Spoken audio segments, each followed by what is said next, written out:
Well, I don't have any pocket. Okay, my name is Vajda. I'm coming from Hungary, and I'm talking about a very unusual topic, pedagogy. You rarely meet any representative of education or pedagogy on scientific conferences. And this is weird because it's a very important social institution and it's a very important activity which touches all of us, our children, etc. On the other hand, I'm always puzzled when I'm talking about pedagogy or education, because pedagogy doesn't really exist in English literature. They call what we call pedagogy in German and in Hungarian. We have a special word for the whole process of child rearing, which includes family education and school education and everything. But for English speakers, education is used in most textbooks, and it includes especially institutional education, which is a different problem. And it's very different as a phenomenon because education means that you have a lot of institutions, etc. So anyway, I would like to talk about a broader notion of education, and I call it pedagogy. I hope you will understand that, even if it's a little bit unusual. Yes, and yes, we know that psychology and pedagogy have a long relationship. We can say that maybe a sort of bad marriage, because they approached each other several times. And psychology had a lot of promises. I think that Anna is going to talk about them today. So psychology had a lot of promises and ambitions at the turn of the 20th century. And among these promises was measuring, predicting, and shaping human behavior. Of course, these awake ethical concerns, but me, who grew up in a former socialist country, was really surprised when I realized that in the United States these were absolutely accepted approaches, that psychology can be used for social engineering and changing people and changing society, because in Hungary, Hungarian intellectuals tried to refuse if we got this kind of order to contribute, or we had a very, very bad, we criticized very thoroughly the people who contributed in those issues which were connected with politics and state affairs. So I don't go into detail, you know what kind of ethical concerns I mean. And of course, another question arises, that are academic fields independent from social political world? This is a question that I tried to ask when there was talking about the science today, about infrastructure of the science today, that of course the science and institutions which institutions in which science is organized are of course not independent from social political world. And I think if we don't face ourselves with that fact, so this would be the condition on putting pedagogy or education to a more scientific base, if we would be aware of that fact. But I don't want to go to the end. So education, concerning education, many can ask the question, is it science at all? Science is also an expression which is differently used in Hungarian and English, because in Hungarian science covers natural and social sciences. So science is something which is serious So if we ask, is education science at all? Yes, there were many people who would ask that, and education is struggling and looking for its identity for a long time. The problem is that that education, so I put here a quote from a Swiss expert of ethology of ethics of education, that rising generation is definitely subject of social influence, so you cannot avoid this task. So you need to find the principles upon which you do them. And yes, the turn of the 20th century, psychological schools of thought represented promises for education, that they can find a good base for their identity. And one of interesting attempts among them was psychoanalysis, which and especially Budapest representative of psychoanalysis, which were preoccupied with education very much. And it was the first contribution of Sándor Ferenczi, whose name you probably know. He was, for a long time, a close friend of Freud and a very loyal follower of him. And after a couple of months, he met Freud. He had a lecture in a Salzburg conference with the title Psychoanalysis and Pedagogy. What's interesting in it that he imperfectly knew by this time Freud's tenets, because he became his committed follower only after that. But he expressed his conviction that psychoanalysis can make human behavior's basic elements and drives completely cognizable. And he also claimed that psychoanalysis is the basic science for pedagogy as botany for horticulture. He hoped that understanding of the real human nature will make external pressure unnecessary. What did he imagine about teachers' role? He thought that teachers in the future would not rely on luck or chance, but they will create situations which are favorable for the child's development, and they will govern character formation in an expedient way. For example, if a teacher witnesses that a child, for example, kills a little animal, he must try to lead him to become a butcher or a surgeon, and find these would be good solutions for his sadistic instincts. Later he extended his suggestion about psychologist's position. He claimed that all the social sciences, including law, must be based on psychology.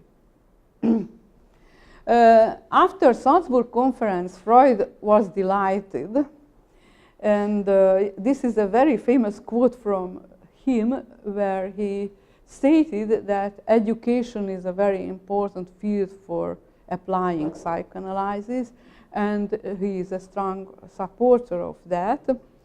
But the matter of fact that this quote is from his work, which occurred much later in the late 30s, and he wrote quite a lot of contradictory. He had quite a lot of contradictory statements about education. So, and there is a sharp difference between Ferenczi's opinion and his opinion how to govern development of the child. Yes, Ferenczi,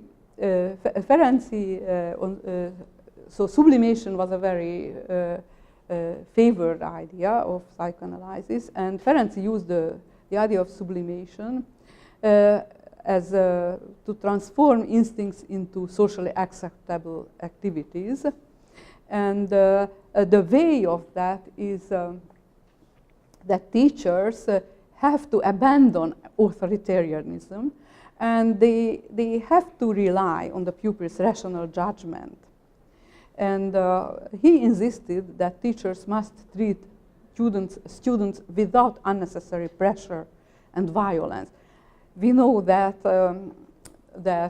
he was very disappointed with authoritarianism of Freud himself, and his critical comments about authoritarianism always latently include Freud. He never mentioned this openly, but all the students and followers knew. So he had an experience about having treated in an authoritarian way, and I think this experience helped him to find or helped him to have this opinion about the real good way of education.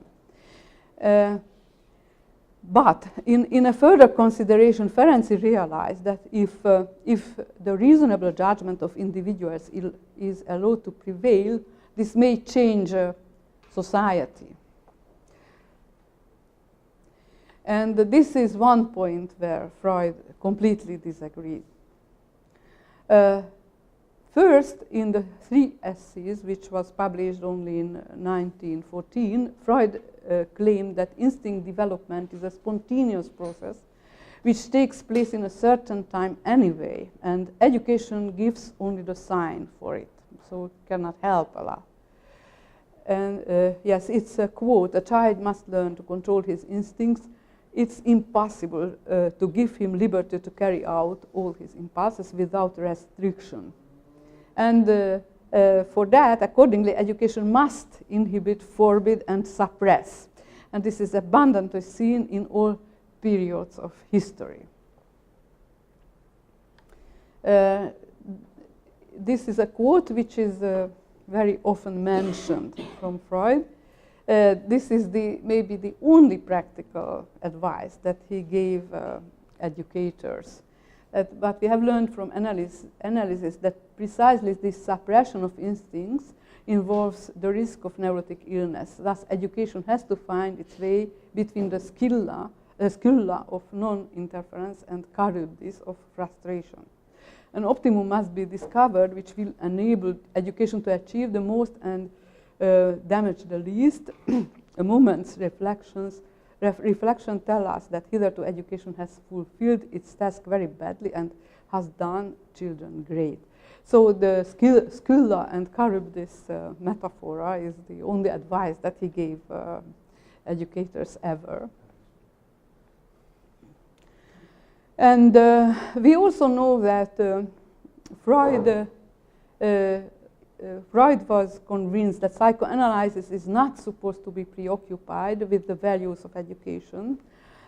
He uses the metaphor that medical doctors would not take care of the fact whether their patient is a criminal or a nice person. They are obliged to heal the patient. And in the new introductory lectures, he insisted that psychoanalysis should not encourage individuals to confront existing social order, and there is no need for revolutionary children.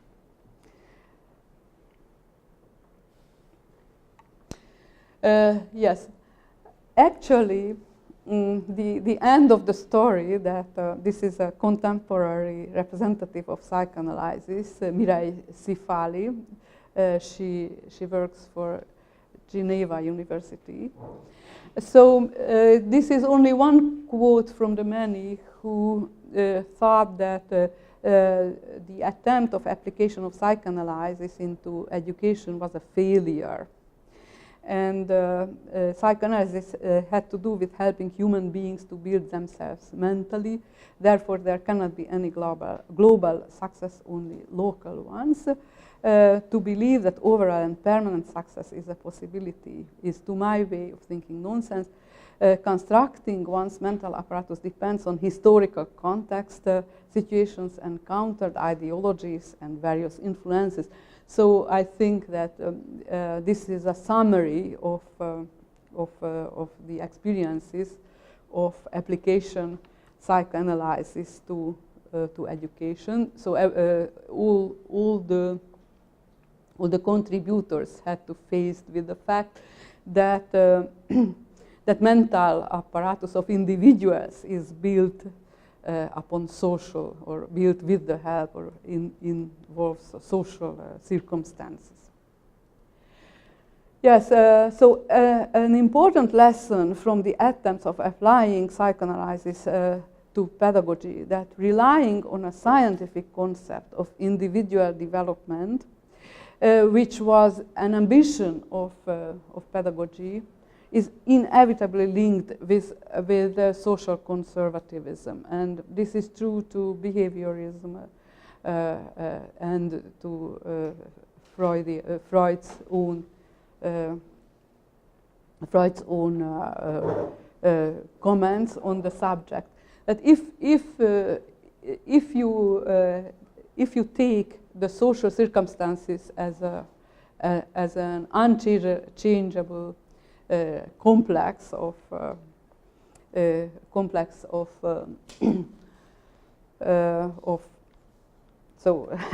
unchangeable reality, it means that you, in a way, so you don't even talk about it. You don't even evaluate it. So it means that you won't apply only the individual to this kind of circumstances.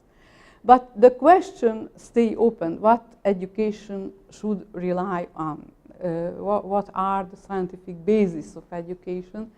And yes, I don't know whether you met with the phenomenon that, for example, OECD measures, or OECD is the organization which designs the PISA.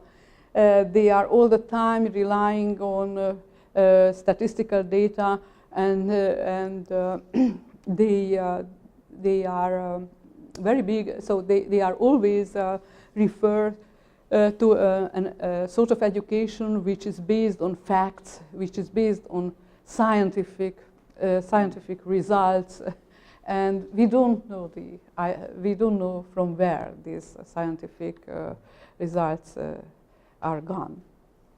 So this is that I wanted to tell you today.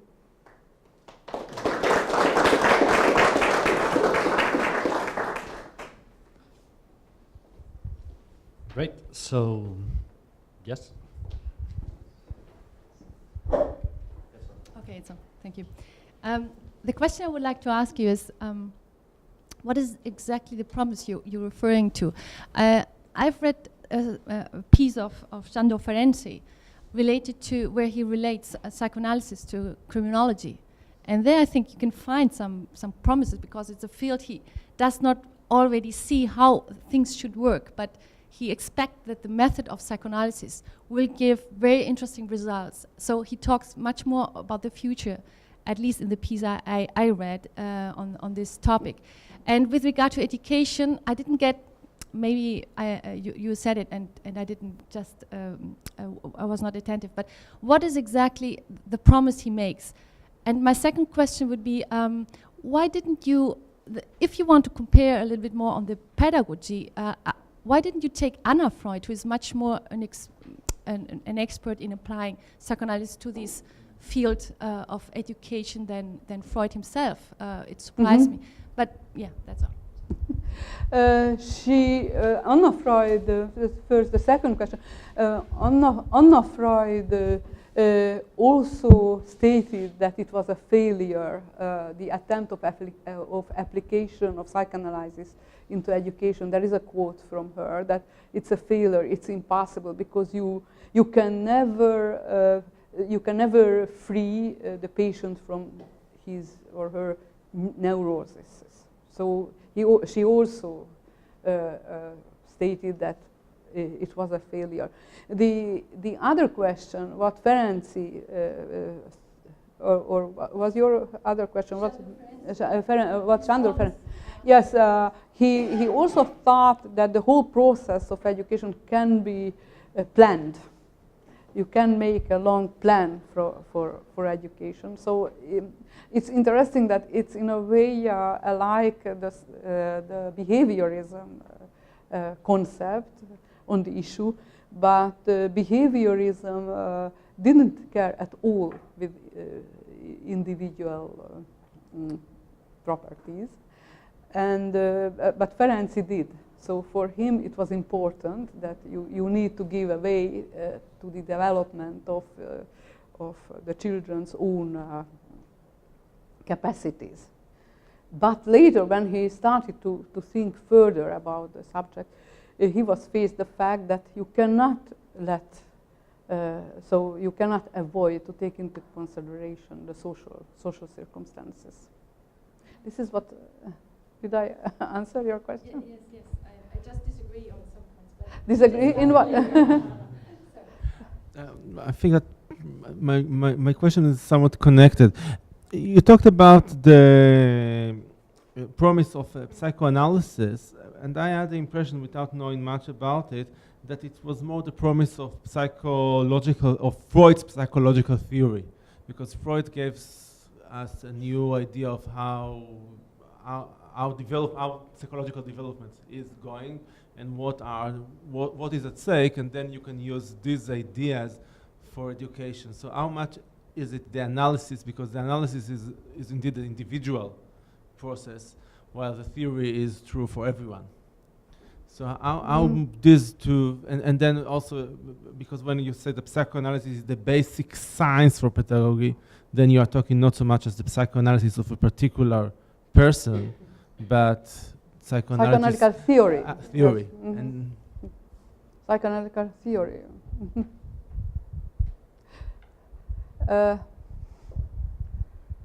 Yes, for Freud, development was a biologically organized process. And yes, this is what he referred to, that education cannot, or pedagogy cannot do a lot. It just gives the sign to it, but it will go by itself. Sorry? What Ferenczi thought about that? Yes,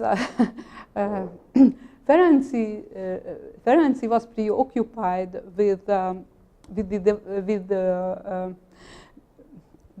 learning about reality. So he has an article about a perception of reality or something like that. So step by step, he realized that it doesn't work. This biological model doesn't work. Maybe I could not discover here completely, but so this was a longer process that he didn't accept this biological model, because I wanted to put emphasis on the issue that if you have a biological model of development, it is so you will support the existing social circumstances. Okay, so thank you very much. Yep.